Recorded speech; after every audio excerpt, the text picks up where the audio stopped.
Today we will discuss about the photosynthesis, the components of this reaction, light and pigments.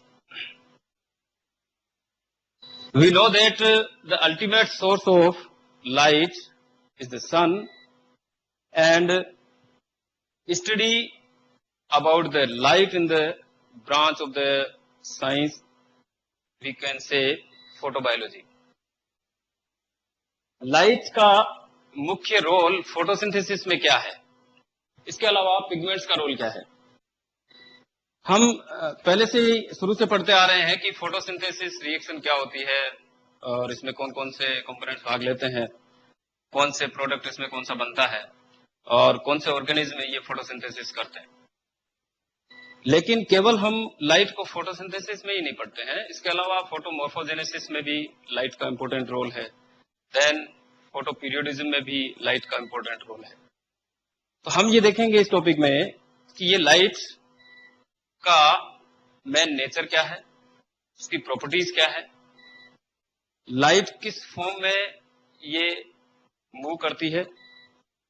Then आगे हम इसमें ये भी देखेंगे कि किसी मैटर से, चाहे वो मैटर फिजिकल हो या लिविंग हो, उससे यदि लाइट इंटरेक्ट करती है, देन उसके बाद में फेट ऑफ द लाइट क्या होता है। लाइट के अलावा जो सबसे इंपॉर्टेंट जो पार्ट है फोटोसिंथेसिस रिएक्शन का, that are pigment molecules. Pigment molecules किस टाइप के प्लांट्स में कौन से होते हैं, उनकी स्ट्रक्चर क्या है, उसके फंक्शंस क्या है, क्या क्या टाइप्स हैं उनके, और ये पिगमेंट्स प्लांट्स में किस जगह पे और कहां पे ये स्थित होकर के रिएक्शन को हेल्प करते हैं, कंप्लीट करते हैं, देन लाइट को ट्रैप करने का कार्य करते हैं। Let's go for next slide. First of all हम ये देखेंगे कि फोटोसिंथेसिस है क्या। किसी से भी यदि हम पूछें तो सबसे पहले वो ये कहेंगे कि फोटोसिंथेसिस वह रिएक्शन है जिसमें कार्बन डाइऑक्साइड एंड वाटर जो है लाइट एंड क्लोरोफिल की प्रेजेंस में मिल करके प्रोडक्ट बनाते हैं, देन ऑक्सीजन इवोल्व करते हैं, फोटोसिंथेसिस कहलाता है। लेकिन इस रिएक्शन में यदि हम देखें तो जो मेन कंपोनेंट्स है, जो लाइट है, देन पिगमेंट्स है, उनका बड़ा इंपॉर्टेंट रोल होता है, क्योंकि यह एक लाइट ड्राइव इन फोटोसिंथेटिक रिएक्शन है, इरिवर्सिबल रिएक्शन है। और यदि इसको हम एक सिंगल लाइन में डिफाइन करें तो हम कहेंगे कि photosynthesis is a photochemical reduction of carbon dioxide. It is a redox reaction. इसका मतलब यह है कि इसमें ऑक्सीडेशन भी होता है, देन रिडक्शन भी होता है। ऑक्सीडेशन किसका होता है? वाटर का। और रिडक्शन किसका होता है? कार्बन डाइऑक्साइड का। तो कुल मिला के जो लाइट एनर्जी है वो कन्वर्ट होगी केमिकल एनर्जी में, और वो केमिकल एनर्जी जो है जो कार्बन डाइऑक्साइड को प्रोडक्ट में रिड्यूस करने में काम आती है। So the principal function of light dependent reactions of photosynthesis is therefore to generate the NADPH and ATP required for carbon reduction. Energy molecule से। अब मेन लाइट, तो हम कह सकते हैं कि light is a form of radiant energy. इसका मतलब इसकी जो मेन प्रॉपर्टी है वो है regular and repetitive electromagnetic spectrum of radiation. दो मेन है, इलेक्ट्रिकल देन मैग्नेटिक वेव।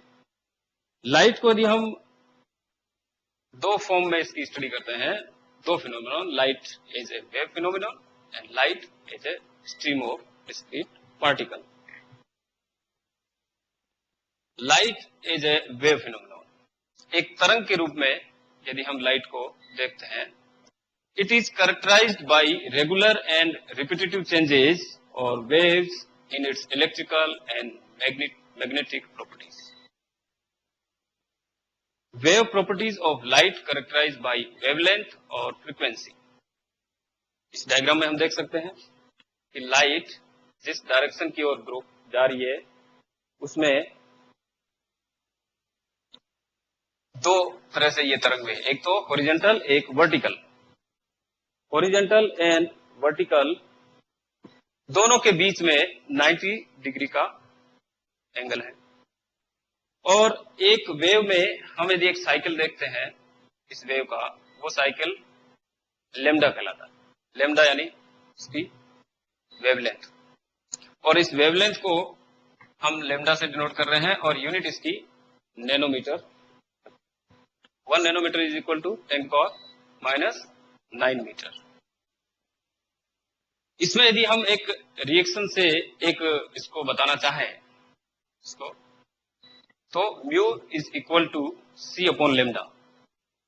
तो दो मेन प्रॉपर्टी है लाइट की, एक तो इसकी फ्रीक्वेंसी और दूसरा इसकी वेवलेंथ। वेवलेंथ को हम डिफाइन करते हैं the distance in space between wave cycle. एक साइकिल एक लेमडा, जितने साइकिल उतने ही। फ्रीक्वेंसी को हम म्यू से डिनोट करें, एम यू म्यू। तो mu is equal to C upon lambda. C जो है ये वेलोसिटी कांस्टेंट है, वैल्यू हम जानते हैं 3 × 10⁸ मीटर पर सेकेंड। इसको डिफाइन कैसे करेंगे? Frequency the number of wave cycle passing A point in space in 1 second, उसे हम क्या कहेंगे? फ्रीक्वेंसी। अब ये तो हो गया इसका कि एक तरंग के रूप में लाइट को हम कैसे डिफाइन करते हैं। दूसरा है इसमें light is stream of A discrete particle, कि कण के रूप में भी हम लाइट को स्टडी करते हैं। Its energy is divided into discrete units and particles called photon. The energy carried by a photon is called quantum, plural हम इसको क्वांटा कहते हैं।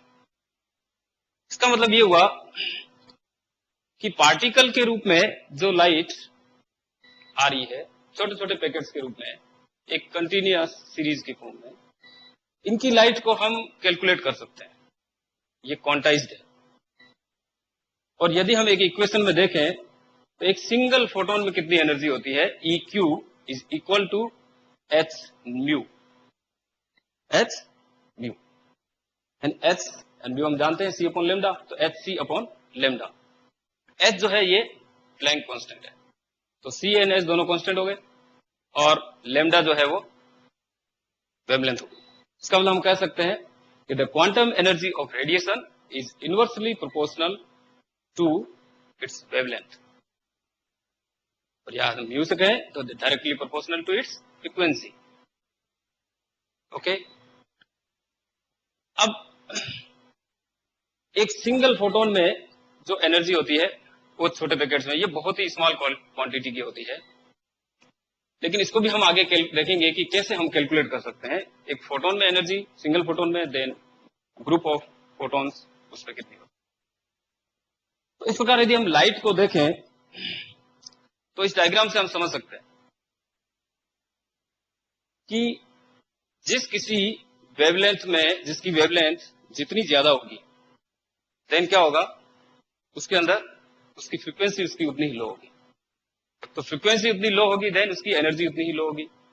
तो हम इधर देख रहे हैं कि 750 नैनोमीटर की तरफ जो जाएंगे, देन क्या होगा, इसकी एनर्जी जो है उस वेवलेंथ की कम होती जाएगी, वेवलेंथ बढ़ती जाएगी, फ्रीक्वेंसी कम हो जाएगी, एनर्जी बढ़ जाएगी। इसका मतलब ये हुआ कि जो लो वेवलेंथ की तरफ जाएंगे हम, देन क्या होगा, शॉर्ट वेवलेंथ जो होगी तो उसमें एनर्जी उतनी ही ज्यादा होगी, ठीक है, यानी फ्रीक्वेंसी उतनी ही हाई होगी। तो हम देखते हैं कि स्पेक्ट्रम के अंदर विजिबल स्पेक्ट्रम, अच्छा एक विजिबल लाइट है, एक यूवी लाइट है, इंफ्रारेड लाइट है। विजिबल का मतलब वो लाइट जो, जिस लाइट को हम देख सकते हैं। इसका मतलब ये हुआ कि हमारी ह्यूमन की जो आईज है, उसकी रेटिना की सेल जो है उस लाइट को डिटेक्ट कर सकती है, तो विजिबल लाइट हो गई। और जिसको नहीं कर सकती है तो हमको दिखाई नहीं देती। तो हम मानते हैं कि 400 to 700 नैनोमीटर विजिबल लाइट का स्पेक्ट्रम होता है, जिसमें 7 कलर्स है विद ग्योर हम जानते हैं। देन उससे यदि शॉर्ट वेवलेंथ की तरफ चलेंगे, देन अल्ट्रावायलेट जो है, अल्ट्रावायलेट, यूवी रेज हम जानते हैं इसके बारे में।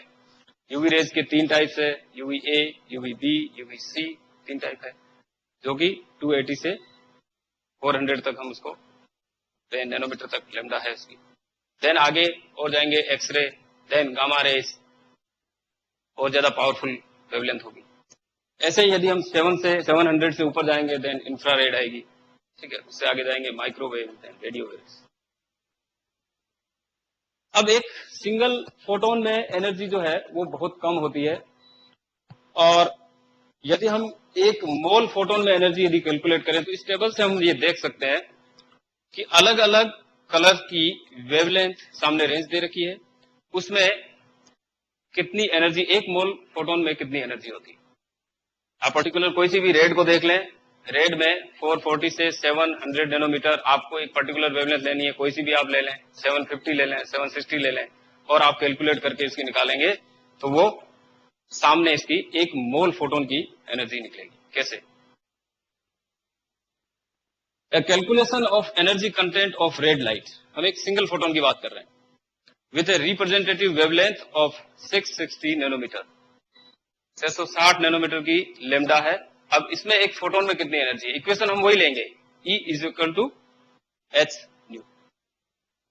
तो इस नैनोमीटर को हम कन्वर्ट करते हैं मीटर में, ओके। तो 660 को आप कन्वर्ट करोगे तो क्या आएगा, 6.6 मल्टीप्लाई 10 की पावर -7 मीटर, और इस वैल्यू को आप उस इक्वेशन में रख दीजिए, E Q is equal to H C upon lambda. H जो है प्लैंक कांस्टेंट है, जिसकी वैल्यू हम देखते हैं 6.62 मल्टीप्लाई इंटू 10 की पावर -34 जूल सेकेंड पर फोटोन, कांस्टेंट है ये। देन C की वैल्यू हमें पता है, और डिवाइड बाई जो लेमडा आपने मीटर में किया है, डिवाइड करेंगे तो क्या आएगा, सोल्व करने के बाद में एक सिंगल फोटोन की एनर्जी 3.01 इंटू 10 की पावर -19 जूल पर फोटोन, एक फोटोन में ये एनर्जी है। ऐसे ही आप ब्लू लाइट की निकालेंगे, देन 4.56 इंटू 10 पावर -19, ये बहुत कम है, स्मॉल क्वांटिटी ऑफ एनर्जी एक सिंगल फोटोन की। तो ये Einstein and Stark law of photochemical equivalence के अकॉर्डिंग ये कहा जाता है कि एक सिंगल फोटोन एक सिंगल इलेक्ट्रॉन से इंटरेक्ट करता है, single photon then single electron. इसका मतलब ये हुआ कि यदि हम एक इरिवर्सिबल फोटोकेमिकल रिएक्शन में यदि हम देखें तो एक फोटोन किसी रिएक्टेंट के एक मॉलिक्यूल को उसके प्रोडक्ट के एक मॉलिक्यूल में कन्वर्ट करता है। तो किसी भी सब्सटेंस के एक मॉलिक्यूल को यदि रिएक्टेंट को यदि प्रोडक्ट में कन्वर्ट करना है तो उसके लिए एक फोटोन चाहिए। कितना? एक फोटोन। एनर्जी बहुत कम है इसमें एक फोटोन में। तो अब यदि हम ये देखें कि 1 मोल ऑफ एनी सब्सटेंस, एक मोल किसी भी पदार्थ के एक मोल अणुओं को यदि हमें कन्वर्ट करना है रिएक्टेंट से प्रोडक्ट में, तो उसमें कितनी एनर्जी चाहिए, उसके लिए नंबर ऑफ फोटोन हमें पता होना चाहिए। तो ये माना जाता है कि 1 mole of any substance contain Avogadro number of molecules. तो n नंबर हमें पता है, ठीक है। इसका मतलब ये हुआ कि यदि किसी रिएक्टेंट के एक मोल मॉलिक्यूल्स को यदि प्रोडक्ट में कन्वर्ट करना है, ठीक है ना, तो हमको कितने फोटोन चाहिए, n नंबर ऑफ फोटोन। कितने? n number of photon. और n क्या है? एवोगैड्रो नंबर, इसकी वैल्यू हमें पता है। तो यदि हमें एक मोल मॉलिक्यूल्स को यदि रिएक्टेंट को प्रोडक्ट में कन्वर्ट करना है तो हमें 1 मोल फोटोन जो है उसको मल्टीप्लाई कर देना है, किससे? 1 मोल एवोगैड्रो नंबर जो है तो उसको हम किससे मल्टीप्लाई कर देंगे? फोटोन से। पर्टिकुलर जो वेवलेंथ का हम एनर्जी निकाल रहे हैं उससे क्या है कि उसकी टोटल 1 मोल की एनर्जी निकल जाएगी, ठीक है।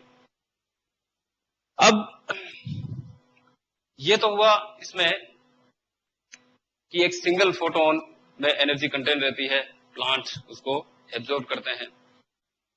देन जो सबसे इंपॉर्टेंट स्टेप जो है इसका कि absorption and fate of the light energy, क्योंकि लाइट जब किसी मैटर से इंटरेक्ट करेगी तो आफ्टर इंटरेक्शन वो लाइट जो होगी वो क्या होगा, उसका भविष्य क्या होगा। यदि वो फिजिकल इवेंट है, एक फिजिकल रिएक्शन है, देन उसके बाद में वो आगे प्रोसेस में जा रही है कि नहीं जा रही है। यदि वो एक बायोकेमिकल रिएक्शन है तो उसमें वो लाइट इंटरेक्ट करने के, एब्जॉर्ब होने के बाद में वो किस फॉर्म में आगे मूव कर रही है। जितनी भी फोटोकेमिकल रिएक्शंस होती है, जो लाइट डिपेंडेंट रिएक्शंस होती है, उसमें एब्जॉर्प्शन के बाद में वो लाइट जो है उसी रिएक्शन को कंप्लीट करती है। कहने का मतलब कि यदि किसी केमिकल रिएक्शन को इसमें भी लाइट एब्जॉर्ब होती है तो वो उस रिएक्टेंट को प्रोडक्ट में कन्वर्ट करने में वो एनर्जी काम आती है। तो यहां हम initial action of light based on two principle, पहला तो है इसमें Einstein Stokes law of photochemical equivalence, जो हमने पहले डिस्कस किया था इसमें कि one photon can interact with only one electron. ठीक है। दूसरा जो है बड़ा इंपॉर्टेंट है गोथस ड्रेपर प्रिंसिपल। इनके according only light that is absorbed can be active in a photochemical process. आगे हम देखेंगे कि जब भी प्लांट की सरफेस में जब उनके द्वारा लाइट को एब्जॉर्ब किया जाएगा तो एब्जॉर्प्शन का मतलब ये है कि कोई पिगमेंट मॉलिक्यूल्स होंगे जो उसको एब्जॉर्ब करेंगे, उसके बाद में उनके जो इलेक्ट्रॉन्स होंगे वो अलग अलग लेवल पे जाकर के एक्साइटेड होकर के जाएंगे। तो उस समय फोटोकेमिकल रिएक्शन को एनर्जी कौन सी अवेलेबल होगी और कैसे ये ट्रांसफर होती है। अब हम इसी टॉपिक पे आते हैं,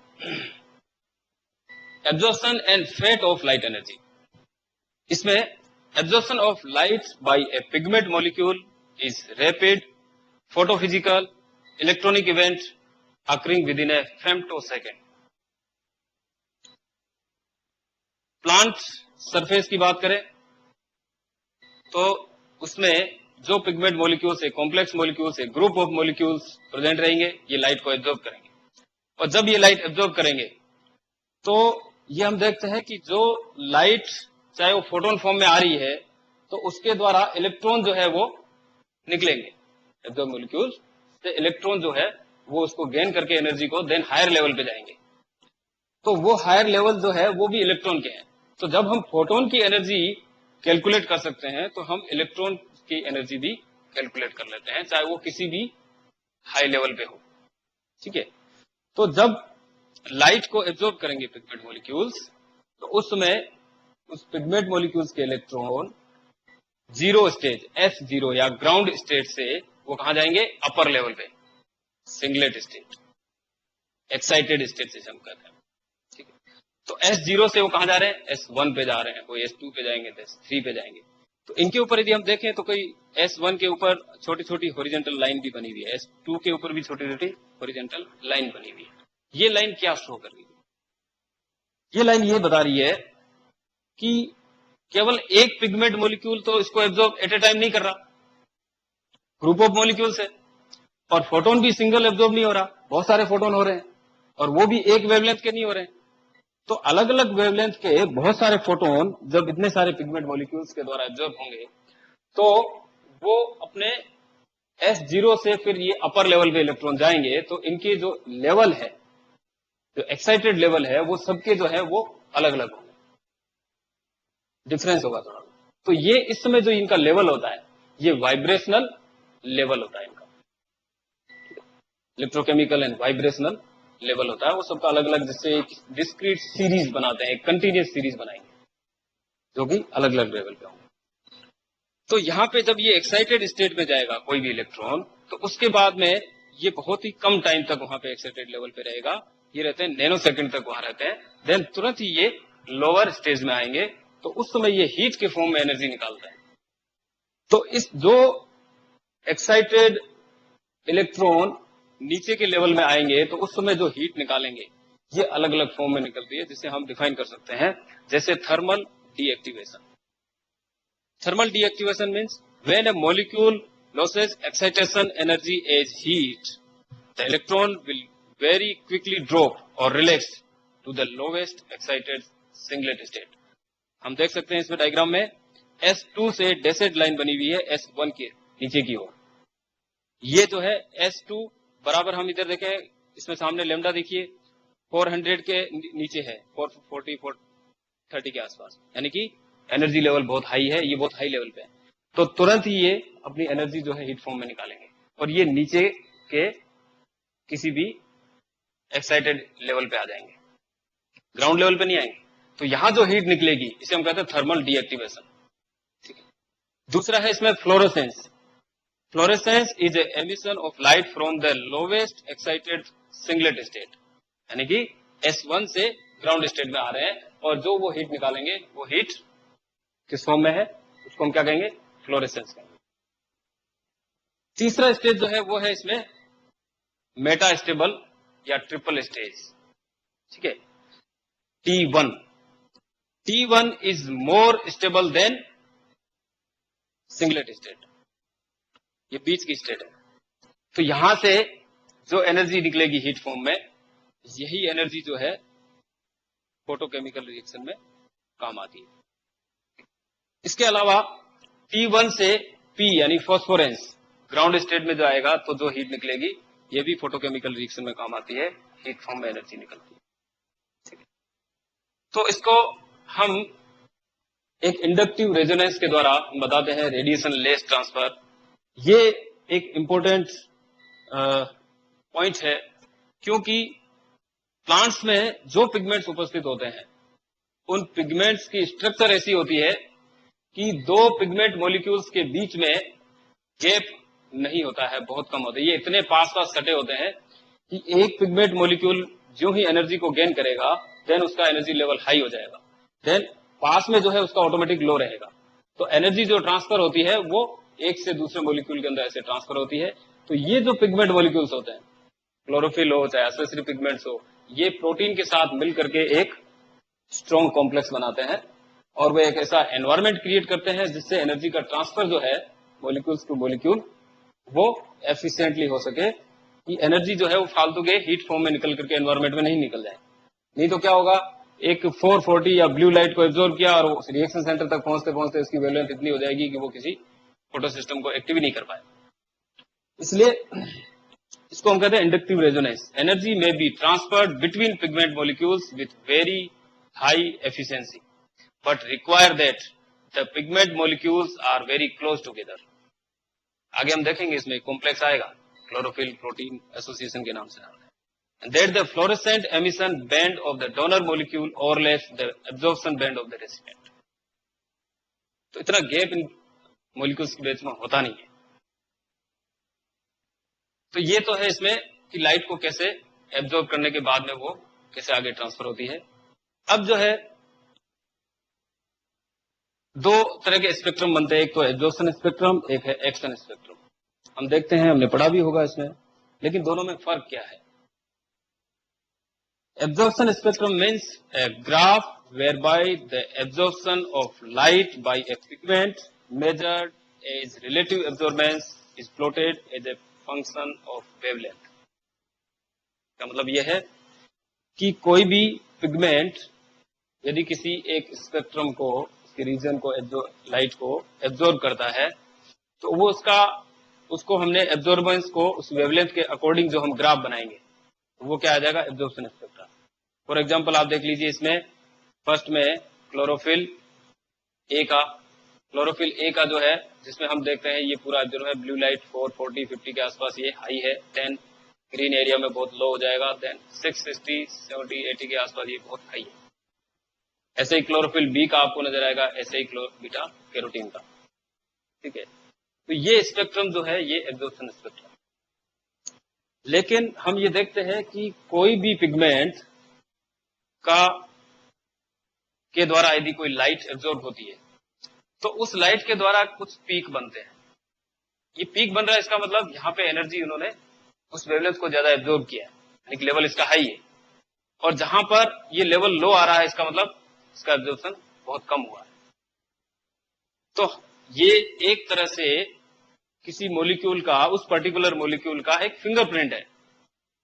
absorption spectrum is a fingerprint of A molecule, pigment molecule जो उसको एब्जॉर्ब कर रहा है। तो हर एक का अपना अलग एब्जॉर्प्शन स्पेक्ट्रम होता है। तो हम कह सकते हैं कि एक पिगमेंट मॉलिक्यूल जिसका स्पेक्ट्रम, एब्जॉर्प्शन स्पेक्ट्रम अपना यूनिक है, तो वो उसके लिए उसकी आइडेंटिफिकेशन की का काम करता है, ठीक है। ऐसे यदि हम एक्शन स्पेक्ट्रम को देखें, तो a graph that show the effectiveness of light in inducing a particular process plotted as a function of wavelength। अब ये क्या चीज है, जो कोई पर्टिकुलर पिगमेंट मॉलिक्यूल जिस वेवलेंथ को, जिस स्पेक्ट्रम पूरे रीजन को एब्जॉर्ब करेगा, और उसके एब्जॉर्प्शन में यदि किसी पर्टिकुलर प्रोसेस के अंदर, किसी केमिकल रिएक्शन के अंदर पर्टिकुलर प्रोसेस में उसके द्वारा जो भी इफेक्टिव लाइट का मतलब यह है कि उस पिगमेंट के द्वारा जो सबसे हाईएस्ट पीक शो कर रहा है, इसका मतलब वो वेवलेंथ सबसे ज्यादा एब्जॉर्ब हुई है, वो उस पर्टिकुलर रिएक्शन के लिए इफेक्टिव है। तो ये भी एक तरह से हम कह सकते हैं कि फॉर एग्जांपल फोटोसिंथेसिस में क्लोरोफिल ए जो है उसके अंदर सबसे हाईएस्ट पीक किसका बनता है, ब्लू एंड रेड का। इसका मतलब ये हुआ कि ब्लू एंड रेड लाइट जो है वो फोटोसिंथेसिस प्रोसेस के लिए क्लोरोफिल पिगमेंट के द्वारा हाईएस्ट पीक बनाता है। ठीक है, तो वो उसकी क्या होगी, इफेक्टिवनेस होगी, उसको हम कहते हैं एक्शन स्पेक्ट्रम।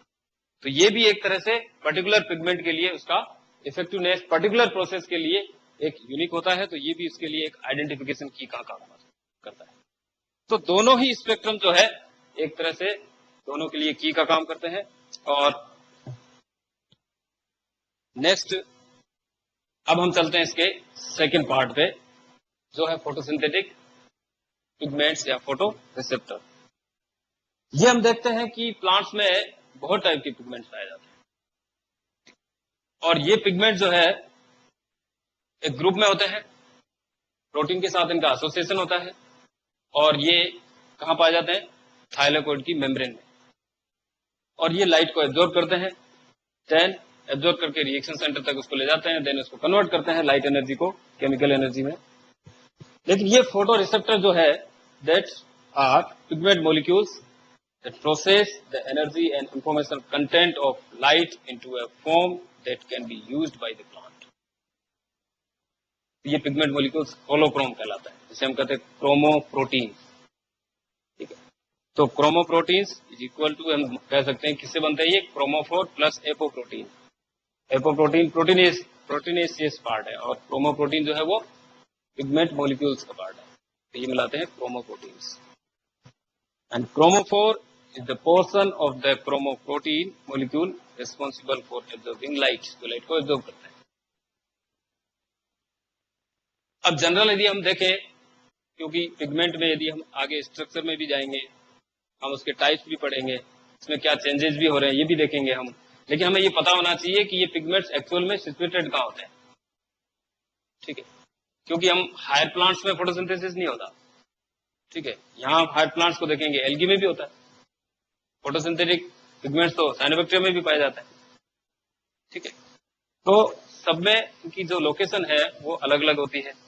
हायर प्लांट्स में यदि हम देखें तो हायर प्लांट्स में क्या है, क्लोरोप्लास्ट पाए जाते हैं, ये हम जानते हैं, वो डबल मेम्ब्रेन ऑर्गेनेल है, most of the discoid shape के होते हैं, और इसमें थाइलेकोइड्स मिलकर के ग्रेनम बनाती है, और बहुत सारी ग्रेना प्रेजेंट होती है, और आपस में इंटरथाइलेकोइड ग्रेनम के द्वारा ये अटैच रहती है यहां से।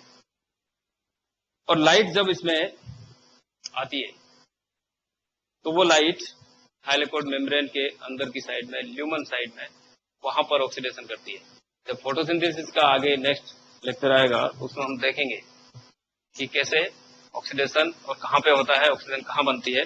तो थाइलेकोइड जो है वो सिंगल मेम्ब्रेन कंटेनिंग स्ट्रक्चर है, और ये बहुत सारी थाइलेकोइड आपस में एक दूसरे पे लगी हुई थी, जैसे सिक्कों को रख दो एक दूसरे के ऊपर, तो इसमें क्या होता है, थाइलेकोइड जो एक दूसरे के ऊपर लगी हुई है, तो इनकी जो सरफेस जो है उसमें दो एरिया हो जाते हैं। एक वो एरिया जो नॉन अप्रेस्ड एरिया कहलाता है, जो खुला होता है, ओपन होता है।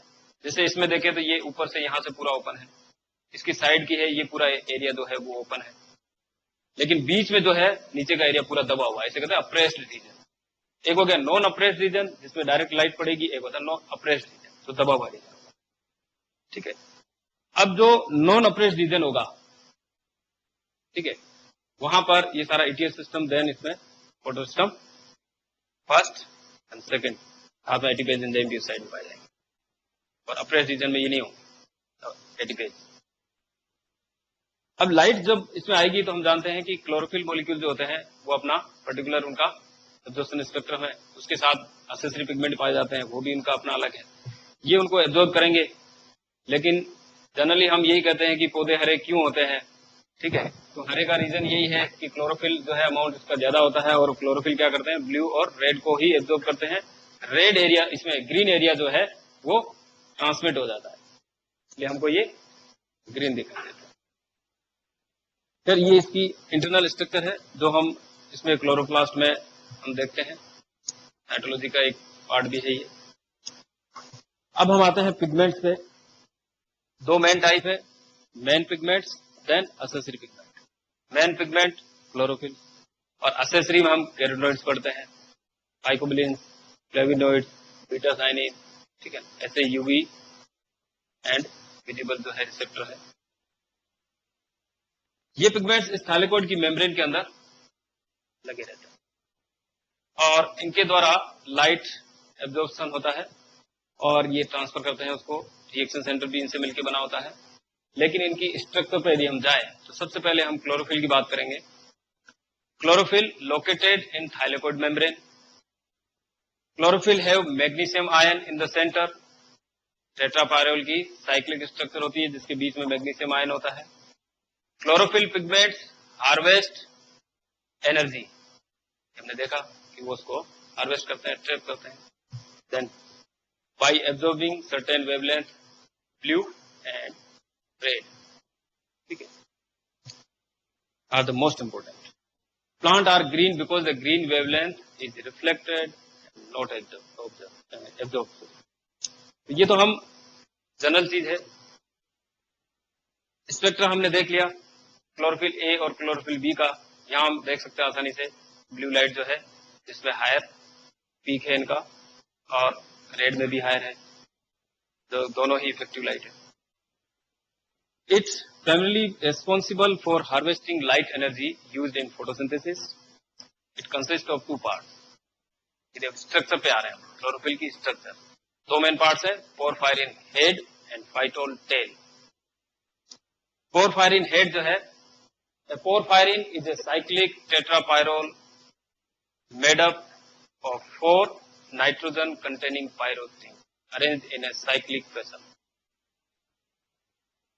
आगे स्ट्रक्चर है इसकी, ये रिंग 1 सेकेंड, ये पायरोल की 3rd और ये पायरोल की 4th, 4 आ गई। बीच में मैग्नीशियम।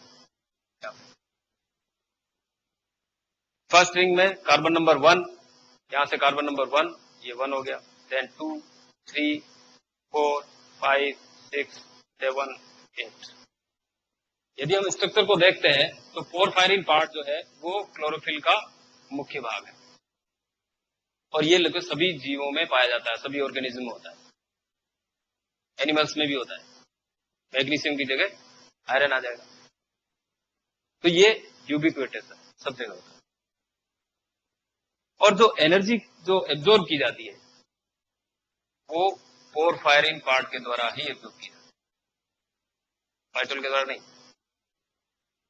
अब यदि हम देखें कि पोरफायरिन पार्ट जिसमें 4 टेट्रापायलोर की रिंग हो गई और इसमें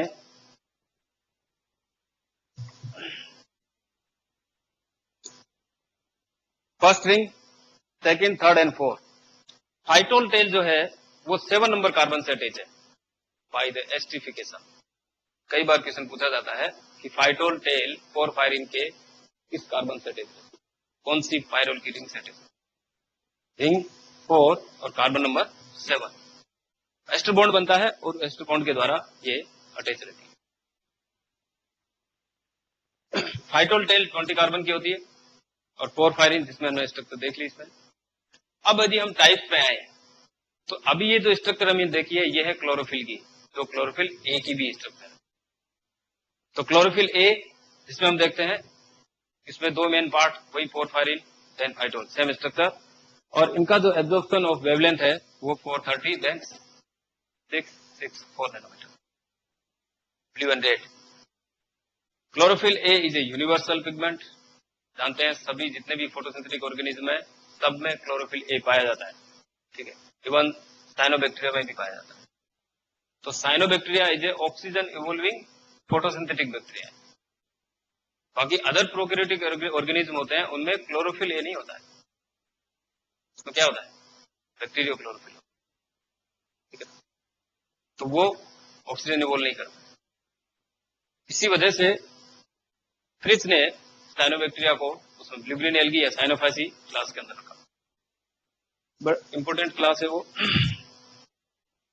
जितने भी हायर प्लांट्स एल्गी या साइनोबैक्टीरिया सब में क्लोरोफिल ए पाया जाता है। इसका प्रिकर्सर जो है प्रोटोक्लोरोफिल ए है। Protochlorophyll A is precursor of chlorophyll A. It differs from chlorophyll only by the presence of a double bond between carbon 7 and 8 in ring 4। चौथी रिंग में 7 और 8 के बीच में यदि यहाँ डबल बॉन्ड हो, इसका मतलब ये क्या है, प्रोटोक्लोरोफिल है ना। तो प्रोटोक्लोरोफिल जो है बड़ा में का पूर्ववर्ती पदार्थ है। डबल बॉन्ड टूटेगा और तोड़ने में जो एंजाइम काम आता है वो एंजाइम कौन सा है, NADPH प्रोटोक्लोरोफिल ऑक्सीडो रिडक्टेज एंजाइम। ये इसको ब्रेक कर देगा, यानी कन्वर्ट हो जाएगा इसमें क्लोरोफिल ए में। हायर प्लांट्स की यदि हम बात करें तो ये एंजाइम NADPH प्रोटोक्लोरोफिल ऑक्सीडो रिडक्टेज ये लाइट के बगैर एक्टिवेट नहीं होगा, इसके लिए लाइट कंपल्सरी, अदर में नहीं। क्यों? कारण इसका ये है कि अदर में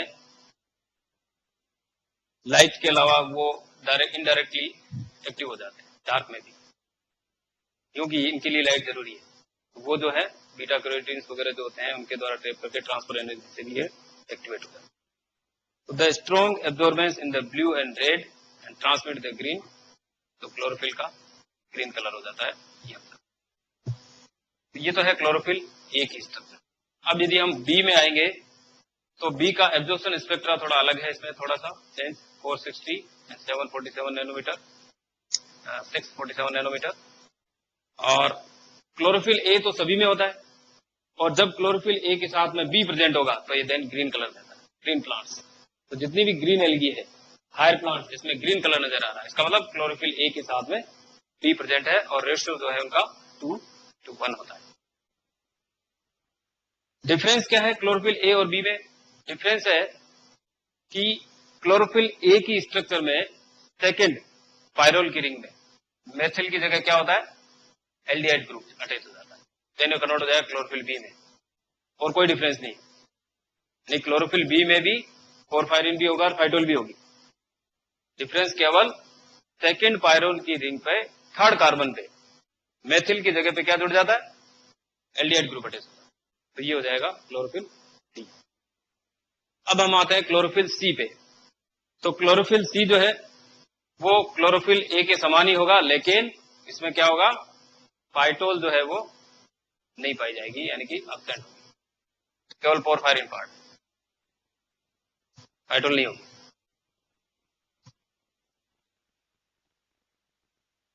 इसका एब्जॉर्प्शन जो है वेवलेंथ है 442 nanometre to 630 nanometre.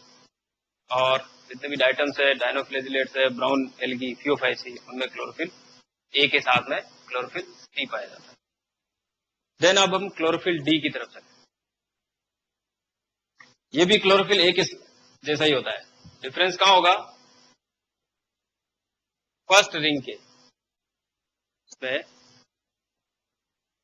First pyrrole के सेकेंड कार्बन पर CH डबल बॉन्ड CH2 की जगह पे क्या जुड़ेगा, OCHO, ये ग्रुप आकर के यहाँ पे अटैच हो जाएगा,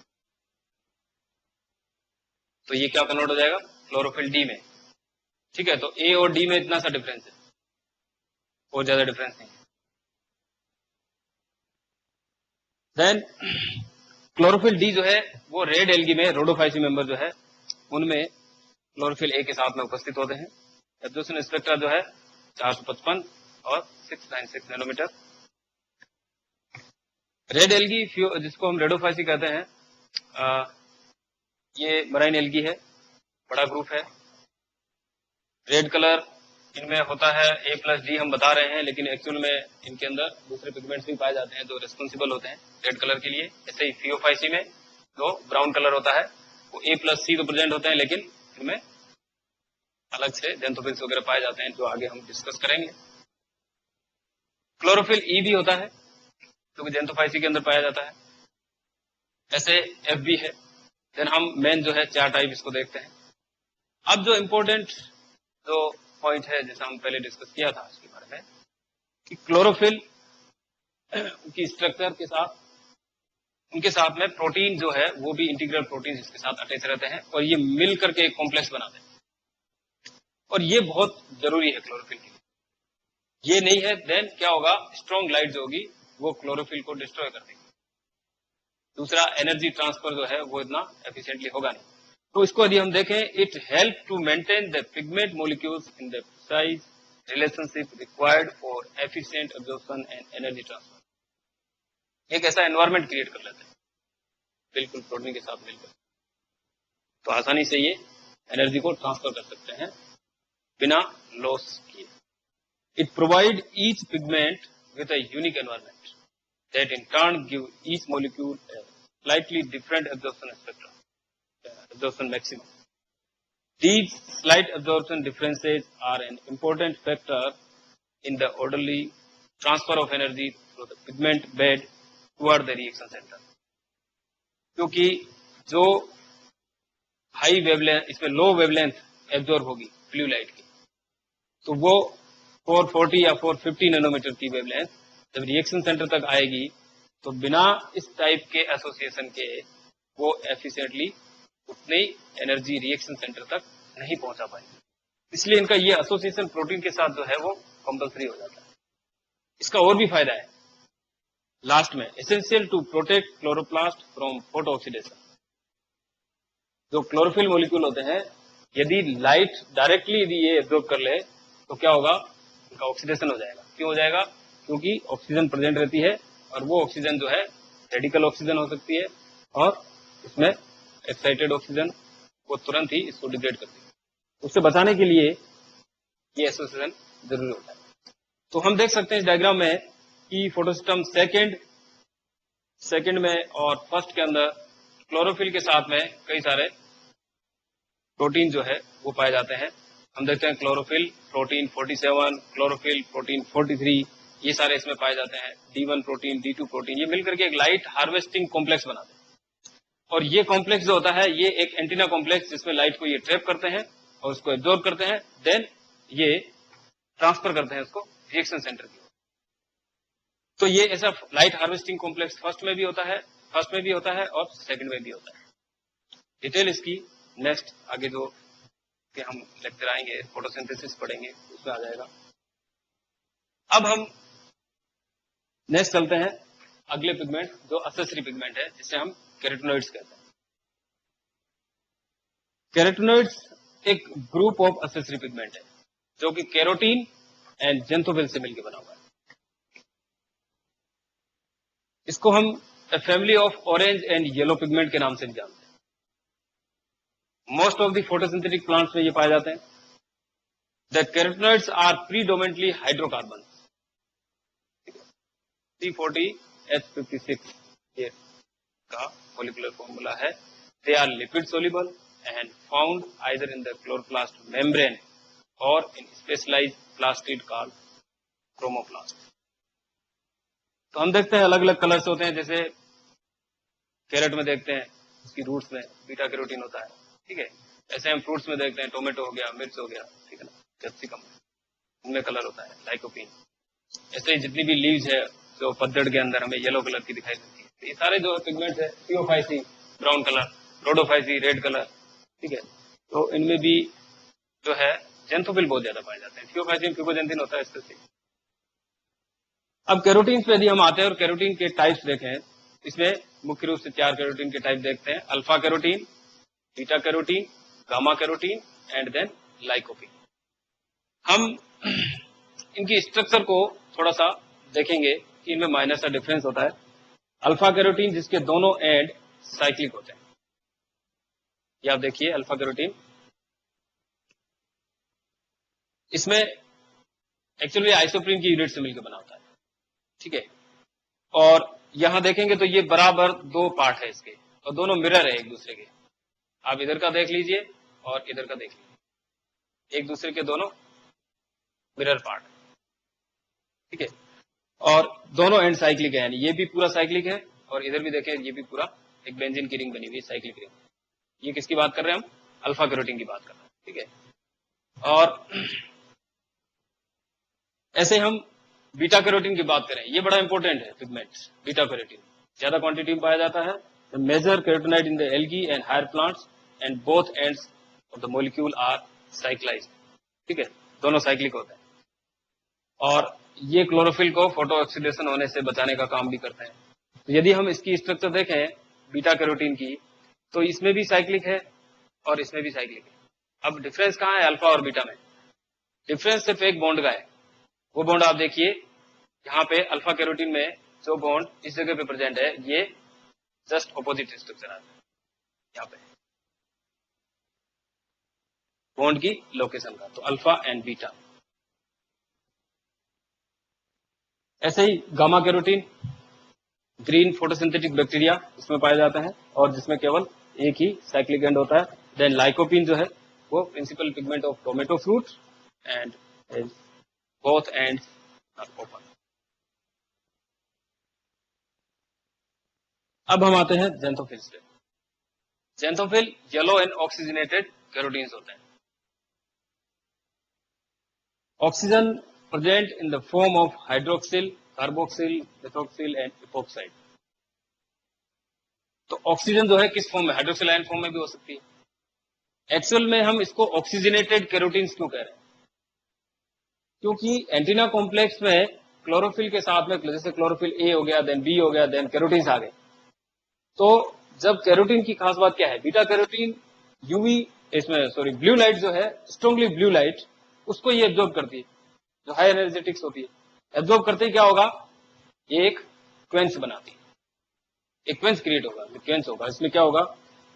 क्लोरोफिल, दो क्लोरोफिल के मॉलिक्यूल, देन ऑक्सीजन, ये क्या होगा? एक्साइटेड होंगे, एक ट्रिपल बनाएगा, ट्रिपलेट। और उस फॉर्म में क्या होगा? ऑक्सीजन जब एक्साइटेड होगा तो ऑक्सीजन रेडिकल बनाएगा। ठीक है, तो वो ऑक्सीजन रेडिकल जो है वो क्लोरोफिल को डिस्ट्रॉय कर सकता है। तो कैरोटीन क्या करता है? तुरंत ही उस ऑक्सीजन को, रेडिकल ऑक्सीजन जो है उसको ट्रैप कर लेता है, उसको अटैच कर लेता है। तो कैरोटीन पे जितनी ऑक्सीजन जुड़ेगी किसी भी फॉर्म में, तीनों कन्वर्ट हो जाएगा जेंथोफिल के अंदर। ऐसे ही अल्फा कैरोटीन ल्यूटीन में कन्वर्ट हो जाता है, बीटा कैरोटीन किसमें? जियाजेंथिन में कन्वर्ट हो जाता है। ठीक है, और यदि इससे ज्यादा और ऑक्सीजन यदि प्रेजेंट है रेडिकल्स, तो जेंथोफिल आपस में भी इंटरचेंज हो जाता है और एक साइकिल चलाते हैं जिसे हम जेंथोफिल साइकिल। तो ये अब देखते हैं कि जेंथोफिल जो होते हैं वो ज्यादा होते हैं यंगर लीव्स में देन कैरोटीन्स। यहां हम जेंथोफिल की स्ट्रक्चर देख रहे हैं। जियाजेंथिन, जियाजेंथिन किससे बना है? बीटा कैरोटीन से। ल्यूटीन बना है अल्फा कैरोटीन से। अब कैसे बना? इसमें एक्स्ट्रा जो है वो क्या अटैच हुआ है? हाइड्रोक्सिल आयन, एक यहां अटैच हो गया, देन दूसरा यहां अटैच। बाकी स्ट्रक्चर सेम, ये अल्फा कैरोटीन की है। ये स्ट्रक्चर पूरी बीटा कैरोटीन की है, जियाजेंथिन की। डिफरेंस कहां है? यहाँ पे हाइड्रोक्सिल आयन अटैच हो गया और यहाँ भी हाइड्रोक्सिल आयन, देन ये कन्वर्ट हो गया जेंथिन। अब तीसरा आ रहा है वायलोजेंथिन। वायलोजेंथिन जो बना है वो जियाजेंथिन से बना है। डिफरेंस कहां है? और एक्स्ट्रा ऑक्सीजन जो है वो इपोक्साइड ग्रुप के रूप में अटैच हो गई। यदि एक सिंगल इपोक्साइड ग्रुप है तो इसे हम कहते हैं एंथ्राजेंथिन, एक इंटरमीडिएट बनता है। तो जियाजेंथिन से क्या बनेगा? इपोक्साइड एक ग्रुप जुड़ेगा तो एंथ्राजेंथिन, और एंथ्राजेंथिन से एक दूसरा इपोक्साइड ग्रुप अटैच हो गया दूसरे एंड पे, तो क्या हो जाएगा? वो वायलोजेंथिन। तो ये जो प्रोसेस होती है ये क्या कहलाती है? इपोक्सीडेशन। इपोक्सी ग्रुप का जुड़ना इपोक्सीडेशन कहलाता है। और वापिस यदि एक ग्रुप हट जाए इपोक्सीडेशन का, इपोक्सी ग्रुप, तो वो बीच में क्या बनाएगा? एंथ्राजेंथिन। एंथ्राजेंथिन से क्या बनेगा? वो वापिस जियाजेंथिन। इसे कहते हैं डी इपोक्सीडेशन। तो दो ये साइकिल चलता है। इसको में या इसमें क्या कहते हैं? इसको जेंथोफिल साइकिल। इसमें आगे आएगा भी जेंथोफिल साइकिल के बारे में, हम देखेंगे।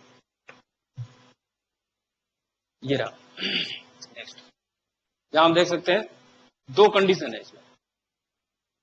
एक तो कि जेंथोफिल साइकिल जो होगा तो उसमें ल्यूमन साइड में, ल्यूमन साइड ये होगी, देन दूसरी जो है वो स्ट्रोमा साइड, ये होगी ल्यूमन साइड। तो इपोक्सीडेशन जब होगा तो उस समय कंडीशन क्या होगी? Low light then high pH condition होगी। Low light then high pH, low light यानी डार्क कंडीशन भी कह सकते हैं हम। तो उस कंडीशन में क्या होगा? जियाजेंथिन पे एक इपोक्सी ग्रुप जुड़ेगा, देन एंथ्राजेंथिन दूसरा जुड़ेगा, देन वायलोजेंथिन। तो ये तो हो गया इपोक्सीडेशन, इसको कहते हैं इपोक्सीडेशन। और डी इपोक्सीडेशन कब होगा? जब लाइट हाई हो जाएगी, पीएच लो हो जाएगी और ल्यूमन साइड में। तो हम जानते हैं कि जब फोटोसिंथेसिस में ल्यूमन साइड में ऑक्सीजन इवोल्विंग सेंटर, जो कि फोटोसिस्टम सेकंड पे होता है, जहां पे लाइट आकर के लाइट पड़ती है, वाटर का टूटना होता है, तो उस समय क्या होता है? प्रोटॉन जो है ल्यूमन के अंदर धीरे धीरे इंक्रीज होने लगते हैं, देन पीएच लो हो जाती है। तो हाई लाइट, लो पीएच, ल्यूमन साइड में, फिर देन क्या होगा? उसमें डी इपोक्सीडेशन होगा और ये साइकिल चलता रहता है, इसे हम कहते हैं जेंथोफिल साइकिल। अब इनके फंक्शंस देखें कैरोटीनॉइड्स के, तो beta carotene occurs in the chloroplast, is complexed with proteins. ठीक है, वही एंटीना कॉम्प्लेक्स बनाते हैं। मेन काम है इनका लाइट हार्वेस्टिंग का। Beta carotene absorb strongly blue light and pass energy to chlorophyll. Carotenoids form antenna complex and absorb light to transfer reaction centre. Reaction centre वो सेंटर होता है जहां लाइट एनर्जी केमिकल एनर्जी में convert होती है। Then photo protection, protect the chlorophyll from photo oxidation by excess blue light, जो हमें पहले डिस्कस कर चुके हैं। अब प्रोटेक्ट कैसे करते हैं? दो तरीके हैं। एक तो है रिमूव ऑक्सीजन, जो रेडिकल ऑक्सीजन उसको रिमूव किया जाए, किसके द्वारा? एसओडी एंजाइम के द्वारा, सुपर ऑक्साइड डिसम्यूटेज एंजाइम। और दूसरा यह है कि उसको बनने से ही रोक दिया जाए। ठीक है, बनने से कैसे रोक दे? पहले से ही कि वो कैरोटीन जेंथोफिल में कन्वर्ट हो जाए, जेंथोफिल और ज्यादा आ जाए, देन एपोक्सीडेशन हो जाए। तो दो तरीके जो है इससे ये कैरोटीनॉइड्स काम करते हैं। नेक्स्ट पिगमेंट जो है वो फाइकोबिलिन्स है, या फाइको है, वाई आएगा। Phycobilins are straight chain and open chain. Open किसकी है? टेट्रापायरोल की ओपन चेन है। Pigment molecules present in the eukaryotic red algae and prokaryotic cyanobacteria. Actual में जो पोरफायरिन पार्ट जो है उसके सेकंड एंड थर्ड रिंग जो है, उनके बीच का जो डबल बॉन्ड है वो ऑक्सीडेज एंजाइम के द्वारा डिग्रेड हो जाता है, टूट जाता है, और वहां से चेन ओपन हो जाती है। ठीक है, वो ओपन चेन जो है वो just like a bile pigment, इसकी स्ट्रक्चर। तो वो बिलिंग्स वर्ड वहां से आया। और फाइको जो है इसका ओरिजिन एल्गी से है। ठीक है, तो फाइकोबिलिन्स चार टाइप है, फाइकोएरिथ्रिन, फाइकोसाइनिन, एलोफाइकोसाइनिन, और चौथा जो है वो फाइटोक्रोमोबिलिन्स, जिसे हम फाइटोक्रोम कहते हैं। वो भी एक स्मॉल क्वांटिटीज में होते हैं प्लांट के अंदर, लेकिन ये बड़े इंपॉर्टेंट इनके फंक्शन है, जो कि प्लांट की ग्रोथ को, मोर्फोजेनेसिस को, उसकी डेवलपमेंट को रेगुलेट करते हैं। तो phycobilins, particularly phycoerythrin, are useful as light harvester for photosynthesis because they absorb light energy in the green region of visible spectrum where the chlorophyll does not absorb. तो phycoerythrin हम कहते हैं ना कि लाल रंग के हैं पिगमेंट, तो क्यों है लाल रंग के? क्योंकि कलर वही दिखाई देता है जो एब्जॉर्ब नहीं होता है। तो ये कौन सा एब्जॉर्ब कर रहे हैं? ग्रीन रीजन विजिबल लाइट का। तो रेड जो है वो ट्रांसमिट हो रही है। तो ये फाइकोएरिथ्रिन स्पेक्ट्रम देख लीजिए आप। फाइकोएरिथ्रिन का ये red area, dashed line, highest peak है इसका ज्यादा। ऐसे फाइकोसाइनिन का 620 के आसपास। ऐसे ही दूसरे pigment next phytochrome. Phytochrome an important role in many photomorphogenic phenomenon. It regulates various aspects of growth and development in higher plants. इसको यदि हम देखें, यदि वैसे माइनरली शॉर्ट में दो फॉर्म होती है इसकी, एक PR, एक PFR। R यानी रेड लाइट, FR यानी फार रेड लाइट। दो फॉर्म है। PR जो है वो इनएक्टिव है, देन स्टेबल फॉर्म। ठीक है, एक्टिव कब होगी? जब 660 नैनोमीटर की वेवलेंथ जो है वो एब्जॉर्ब करेगा, देन ये कन्वर्ट हो जाएगा PFR में। और PFR जो है देन ये तुरंत रेस्पॉन्स देगा पर्टिकुलर प्रोसेस के। तो ये एक्टिव स्टेज जो है वो एक्टिव है, देन अनस्टेबल है। तो इनका मेन रोल जो है वो मोर्फोजेनिक डेवलपमेंट में होता है। अब सबसे इंपॉर्टेंट जेन एसेसरी पिगमेंट में वो है फ्लेविनोइड्स। हम जानते हैं चारों तरफ पूरा कलरफुल एनवायरनमेंट, एंजियोस्पर्म डोमिनेट है अर्थ पे। एंजियोस्पर्म में फ्लावर्स होते हैं डिफरेंट कलर्स के।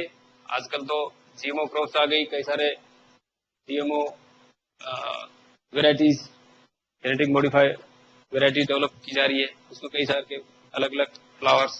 तो जितने भी लीव्स होती है कलरफुल, फ्लावर्स होते हैं, देन अदर पार्ट जो है कलरफुल, तो उनमें सब में क्या है, ये फ्लेवोनोइड्स पाए जाते हैं। फ्लेवोनोइड्स जो है क्या? Flavonoids are phenyl propane derivatives with a basic C6, C3, C6 composition। नीचे इसकी स्ट्रक्चर दे रखी है, ये बेसिक स्ट्रक्चर इसका स्केलेटन है फ्लेवोनोइड का। इसमें बहुत सारे अन्य ग्रुप भी आते हैं, ये बहुत एक लार्जर बड़ा ग्रुप है। तो most strongly coloured of the flavonoids are anthocyanidin and anthocyanins. हम जानते हैं कि जितने भी फ्लावर के कलरफुल पार्ट जो है, चाहे वो पेटल्स के भाग है, बोगनवेलिया के अंदर भी, अब पहले मानते थे कि ये है बोगनवेलिया में, अब एक दूसरा कलर है, दूसरा पिगमेंट है, तो ये एंथोसाइनिन होते हैं। All flavonoids absorb strongly UVB region of spectrum. तो इसका अच्छा पार्ट है, ये इसका प्रोटेक्शन का भी है प्लांट को। Anthocyanin are water soluble pigment and found predominately in vacuolar shape, vacuole के अंदर उसमें एंथोसाइनिन पाया जाता है। And the colour of anthocyanin is sensitive to pH, pH change, colour change. अब देखिए, रेड एसिड में एसिडिक होगी, देन रेड होगा, देन न्यूट्रल होते ही पीएच वायलेट हो जाएगा, देन एल्कलाइन होते ही ब्लू कलर। तो पीएच के प्रति ये बहुत सेंसिटिव होता है। It absorb strongly between 475 and 560 nanometer. इसका मतलब transmitting both blue and red light. तो एंथोसाइनिन ब्लू और रेड लाइट को एब्जॉर्ब नहीं कर रहे हैं, इसका मतलब ये फोटोसिंथेसिस की रिएक्शन को ये बाधित नहीं करते हैं। फोटोसिंथेसिस क्लोरोफिल कौन सा एब्जॉर्ब करते हैं, ब्लू एंड रेड, उनको वही चाहिए। तो जितने भी कलरफुल पार्ट्स होते हैं प्लांट्स के, इसका मतलब ये कतई नहीं है कि उन कलरफुल पार्ट्स में फोटोसिंथेसिस नहीं होता है, बिल्कुल होता है। क्योंकि अंदर जो मेसोफिल के टिश्यूज होते हैं उनमें क्लोरोफिल होते हैं, उनको लाइट कौन सी चाहिए, ब्लू एंड रेड, और वो लाइट ट्रांसमिट होकर के अंदर पहुंच जाती है। और एपिडर्मल सेल्स जो होती है उनके अंदर ये एंथोसाइनिन ज्यादा होते हैं, इसलिए हमें वो कलरफुल दिखाई देता है, लेकिन फोटोसिंथेसिस बिल्कुल होता है और मेसोफिल सेल्स जो है वो करती है। तो synthesis of anthocyanin is stimulated by light, both UV and visible, as well as nutrient stress, especially nitrogen and phosphorus, ठीक है, deficiency and low temperature. Functions: protection of underlying tissue, leaf tissues from damage due to UV rays. तो observe कर लेते हैं, तो अंदर जितने भी टिश्यूज होते हैं उनको डैमेज होने से बचाने का काम करते हैं। The accumulation of UVB absorbing flavonoids act as natural sun screen for plants, green algae and cyanobacteria. Important function है इनके। The flavonoids attract insect pollinators. Petals के, फ्लावर्स के ये काम है मेन पेटल्स का। इसके अलावा आइसोफ्लेवोनोइड्स भी पाए जाते हैं, ये भी एक इसका ग्रुप है फ्लेवोनोइड्स का, जिसमें एंटी माइक्रोबियल एक्टिविटी होती है। इसका मतलब ये है कि ये जो है एक्टिवेट होकर के, वैसे इनएक्टिव फॉर्म में रहते हैं, बहुत कम क्वांटिटीज होती है, लेकिन जो ही लाइट आएगी और लाइट देन बाहर से जो इन्फेक्शन होगा, चाहे वो फंगल इन्फेक्शन हो या बैक्टीरियल इन्फेक्शन हो, तो उस समय इन्फेक्शन होते ही ये एक्टिवेट होकर के क्या क्रिएट करेंगे, क्या बनाएंगे, फाइटोलैक्सिन। तो फाइटोलैक्सिन और वो जो फंगल या बैक्टीरियल इन्फेक्शन होगा, तो उनके द्वारा जो स्टिमुलेशन मिलेगा वो होगा एज ए एलिसिटर के रूप। तो हम इसको कंपेयर कर सकते हैं, जैसे ह्यूमन बॉडी के अंदर बाहर से यदि कोई इन्फेक्शन होता है, तो कोई भी एंटीजन अंदर आता है बॉडी में, इन्फेक्शन करता है, हमारी बॉडी में एंटीबॉडीज बनती है। तो ऐसे प्लांट में भी यही है, ठीक है।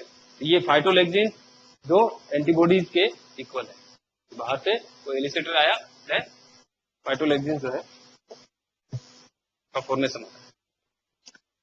देन एक है क्रिप्टोक्रोम, अदर पिगमेंट ग्रुप है इसका। इसको हम पहले इसको blue light and UVA photo receptor कहा जाता था। एक्चुअल में ये हिडन था, क्रिप्टो एंड हिडन होता है, hidden Chrome, hidden pigments. Actual में क्रिप्टोग्राम्स में ये होते हैं, और उस समय तक ये पूरा नोन नहीं थे कि ये किस टाइप के पिगमेंट्स है, इसलिए ये क्रिप्टोक्रोम के रूप में माना गया। इसका जो एक्शन स्पेक्ट्रम है वो यूवीए रीजन 320 400 नैनोमीटर पूरा, ब्लू लाइट 400 to 500 नैनोमीटर, ये इसका UV A photo detector, blue light, दोनों कमांड रूप से इसको कहते हैं। 3 मेन इसके कॉमन फ्लेविन्स है, क्योंकि इसके ग्रुप को हम फ्लेविन बोलते हैं। तो फ्लेविन के 3 जो है वो राइबोफ्लेविन, एफएमएन एंड एफएडी। तो FMN and FAD, flavin mononucleotide, flavin adenine dinucleotide, ये दोनों क्या है, ये न्यूक्लियोटाइड के डेरिवेटिव है ना। तो ये क्या है, यहाँ पे फ्लेविन के टाइप है। एक्चुअल में ये क्रिप्टोक्रोम को 2 कैटेगरी में डिवाइड करेंगे, 2 टाइप के होंगे, आगे देखेंगे इसमें। तो जीन फॉर क्रिप्टोक्रोम जो है वो क्या है, CRY, CRY1, CRY2 जीन्स। एरोबडोप्सिस में ये 2 जीन पाए जाते हैं। ऐसे टोमेटो में 3 होते हैं, मोसेज में 2 और फंस में 5 होते हैं। ये जीन जो है, इस पे क्वेश्चन कई बार पूछा जाता है, ये फोटोलाइज एंजाइम जो होता है उसके इक्वल होता है। फोटोलाइज को यदि हम याद करें, फोटोलाइज वर्ड कहाँ आता है एंजाइम, ये आता है म्यूटेशन में, जीन म्यूटेशन के अंदर। जो बैक्टीरियल क्रोमोसोम के अंदर जब म्यूटेशन होता है, डैमेज होता है, तो उस समय उसको रिपेयरिंग के लिए फोटोलाइज एंजाइम काम आता है। तो फोटोलाइज एंजाइम की स्ट्रक्चर और ये क्राई की स्ट्रक्चर जो है वो सिमिलर होती है।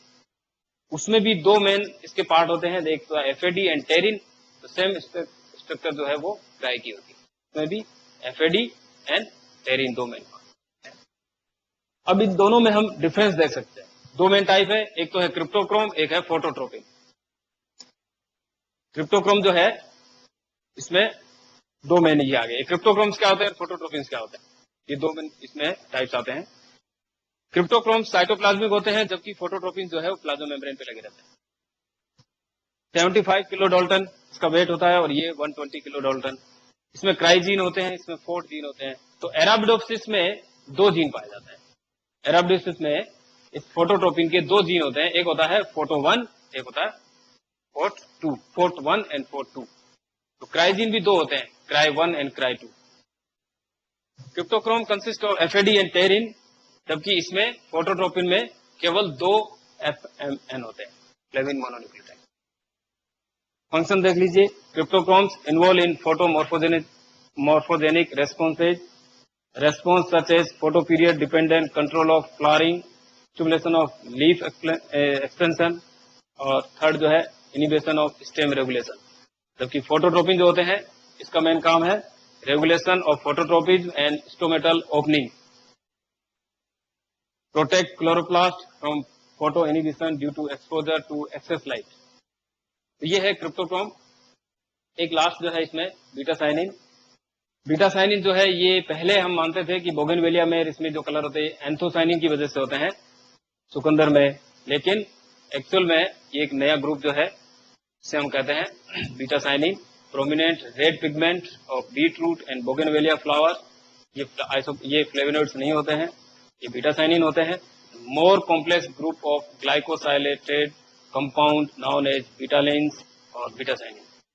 Beta साइनिन्स and the related betaxanthins, yellow colour के, are distinguished from anthocyanin by the fact that the molecule contain nitrogen, क्योंकि ये भी पीले रंग के होते हैं, तो जो कि चिनोपोडियस कैक्टस में पोर्टुलेका फैमिली में पाए जाते हैं।